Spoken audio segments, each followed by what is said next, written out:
Hello out there again. Night Guy coming back at you with another sword review, weapons review, and unboxing video.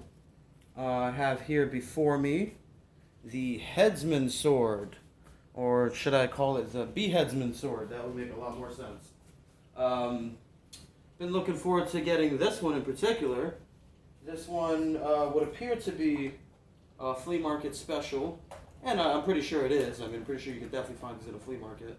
But it's not your typical black box special, only because it didn't come in your standard black or white box or brown box that they normally come in, you know? They're normally not stamped, no markings on the outside. In my last video, I unboxed my Tomahawk machete. Check out that video, by the way, for that blade. I couldn't even remember what it was, only because it came in a blank black box.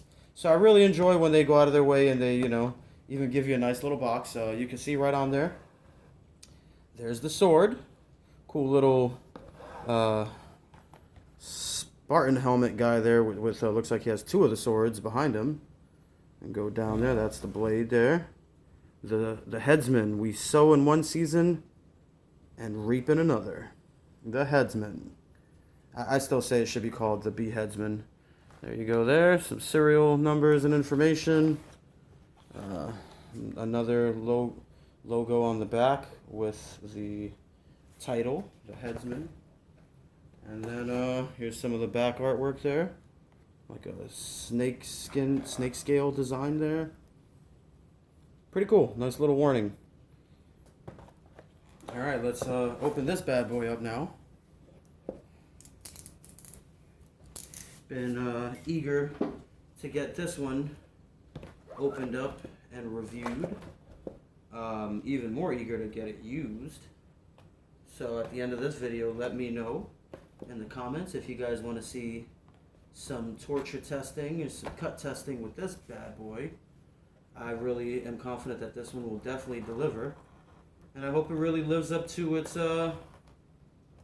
its icon, I guess. Kind of looks like a Spartan. This particular blade reminds me of some of the reproductions of the Spartan Falcata that are out there. If anyone's not familiar, I don't have any current Falcata at the moment. I do have a polymer plastic version of a Falcata. Most of the reproductions on the market don't look like this. Most of them are kind of straight all the way down for the most part. I had one before, one of the reproductions, and it was actually a very nice piece. Just wasn't a big fan of the Falcata for the fact that it's primarily a single-handed sword. Even though, yes, I obviously have the plastic one for training, for our synthetic training day, which I've definitely used before. If you saw, it was kind of beat up. Let me know if you guys want to see a review on that one, or see some, combat with that one, the Falcata, the Greek Falcata. I'll definitely upload a video of that one as well, so let me know if you want to see that. But anyhow, I don't mind using it in training. That one's nice. It has nice hand protection, etc. But it's primarily a single-handed weapon, which is fun, in our sparring matches. But I don't really, I just don't really like primarily single-handed, fully devoted single-handed swords. So I found this one. This one reminded me of the, let's just turn that over again so you can see it there. I found this one. It reminded me of the Greek 300, Falcata reproduction that I had before. So let's go ahead and get this out. Comes fully wrapped there, which is very nice. They even go out of their way to preserve the sheath. Standard nylon sheath. Similar to a lot of the other ones with a, cheap little backstrap. I don't have too much faith in those, to be honest. I don't think they'd hold up very long if you actually took this hiking, etc. Anyhow, let's get to where we're really here, which is, of course, the blade. And what a beautiful blade she is. Let's get that on the other side so you can see the lettering there. There we go. Let's get that out. I mentioned that this reminded me of a black box special, or white box special or brown box special. but this really isn't. And now that I have it out, it's definitely confirmed. Um, I mentioned that a lot of these, I have mentioned previously, a lot of these blades, you could just tell they're kind of off of a press.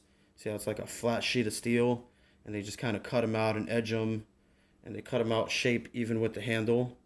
And you could tell that's what they did here, but normally they'll just take, two little thin pieces of wood and, just wrap it around really cheaply. You could tell it's definitely a good idea for mass production. However, that can often lead to the handles being uncomfortable. That was my biggest complaint that I found with a lot of these. It tends to be the deciding factor on whether I keep them or not is how well does it, feel in my hand. Does it hurt my hand or not? If it hurts my hand, I'm not going to keep it. And I think this one is another one that's going to be really nice. One of the main things I like about this one is the handle. You see there, kind of has the same snakeskin design. Nice thick handle there, not the smoothest shape, but this gives me a good purchase. A little bit forward heavy. This thing is definitely very light. Nice long blade though, this definitely, this is almost like a hand and a half length on a sword. Kind of reminds me of an arming sword or a waster. Little flat piece there. Not the most comfortable, I guess you could kind of call that a pommel, but not really. Not really sure what to really call that when it's just a, thin extension of the tang. Anyone knows what to call that, please let me know. But this is a really lovely piece. Nice little cross guard section here. Gives you a little tiny bit of hand protection. I definitely am a fan of that. Love the logo once again. Got the writing on it. The headsman. We sow in one season, reap in another. Comes down into almost a Bowie shape on the blade there. Similar situation going on up here actually. If you run all the way along here, this is definitely flat and dull now, but almost looks like you could turn this into a double-edged weapon. Not sure. I may try that. Once again, I don't know if that was a common thing or not. I don't think so. I've seen a lot of Bowie knives and swords that have that, shape here and kind of have the edge up here, but it's non-bladed, so I don't really think it was supposed to be. This thing seems pretty sharp out of the box.